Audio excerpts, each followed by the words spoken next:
I want to explore a different variation on diaphragmatic breath today and why the cue of breathe into your belly doesn't always give students the big picture of what's happening anatomically. Yes, right, as a cue, it works. People relax, the breath deepens, it helps to turn our attention inward and just focus on the act of breathing. And it's something I've said myself hundreds, thousands of times because kinesthetically we feel it there, so it's effective. And I don't think we have to stop using this language altogether. I just think it's helpful to know as a teacher and be able to share with your students what's happening anatomically in the body, right? So we'll look at what is really happening when we breathe, why the belly moves, why it matters, how we're often only using one part of the diaphragm, of that muscle that makes it all possible. And then we'll play with something that I learned from one of my teachers, a way of exploring the breath that just changed how I teach it. It's called umbrella breath. It's a variation on diaphragmatic breathing that just invites you to feel that full circumference of the diaphragm, the front, the sides, and the back body.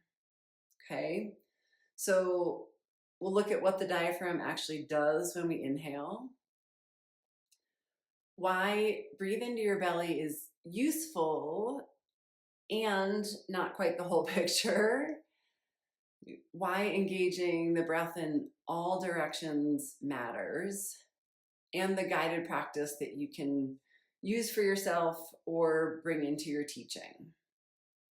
So let's look a little bit at what's actually happening when we inhale. Right? So the diaphragm is our primary muscle of respiration. It sits like an open umbrella right at the base of the rib cage. It separates the chest cavity from the abdominal cavity.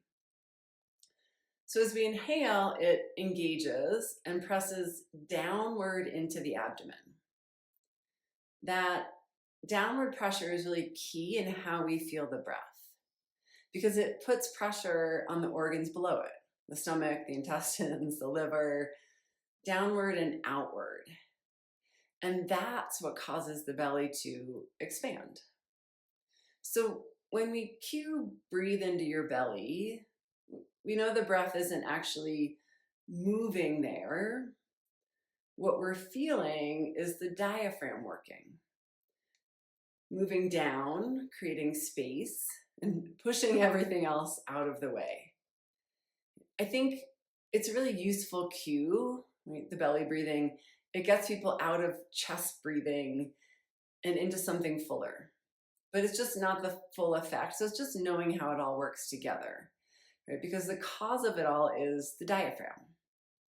So we'll look a little bit about how the diaphragm moves because it doesn't just move downward. That's great. It's one piece of it. It also attaches to the lower six ribs, to the lumbar spine, and to the central tendon at the top of the muscle. The diaphragm is shaped like an umbrella. It's a dome at the top, and the edges reach downward and outward in all directions. You can even try and picture that in your mind's eye. So what it means is that when it engages fully, it has the potential to create movement in three directions: front body, side bodies, back body. And most of us primarily feel the breath moving into the front body, right? So the breathe into your belly cue really works great for that. It's just building on it a little bit more from there.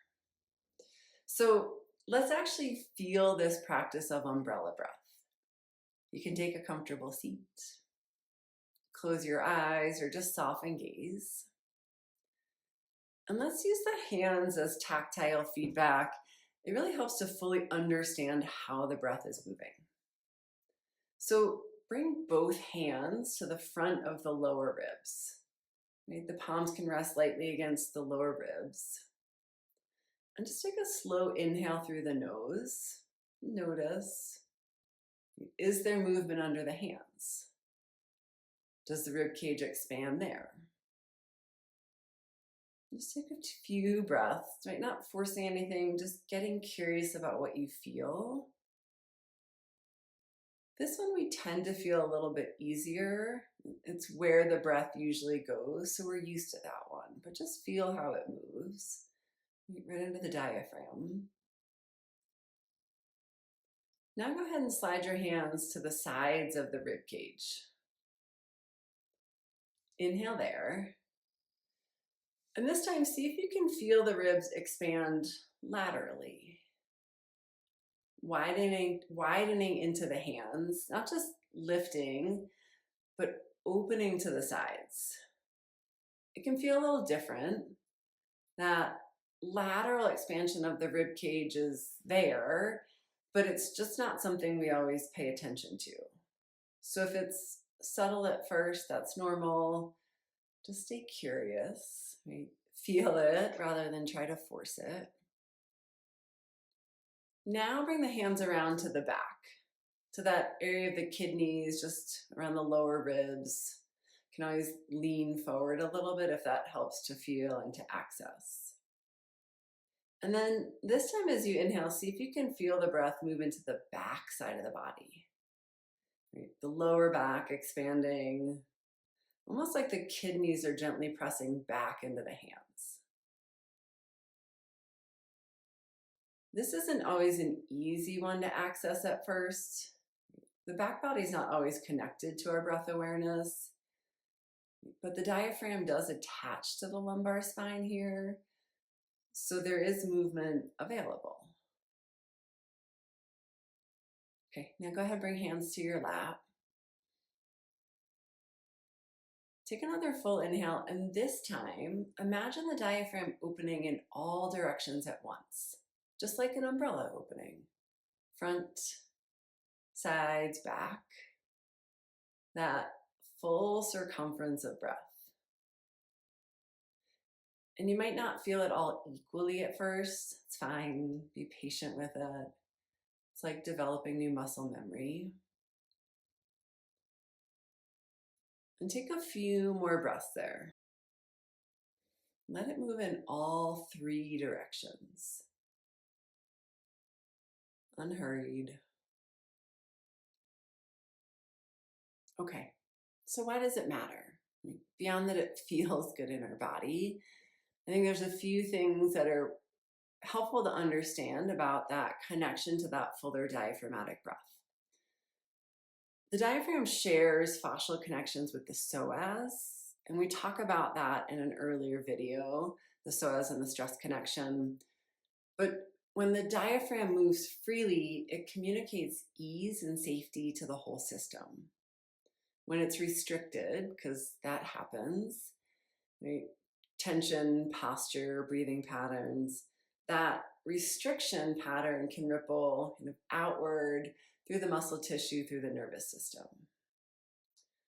There's also another direct relationship between breathing and the nervous system. The vagus nerve, that primary nerve of the parasympathetic nervous system, runs alongside the diaphragm. So slow, full, diaphragmatic breath activates the vagal tone.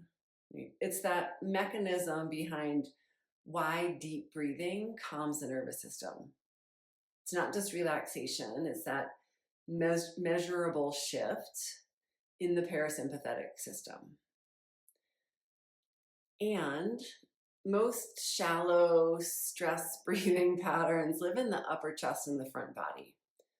So when we invite the breath into the side bodies and the back of the body, we're asking the nervous system to do something it doesn't do when it's in stress response.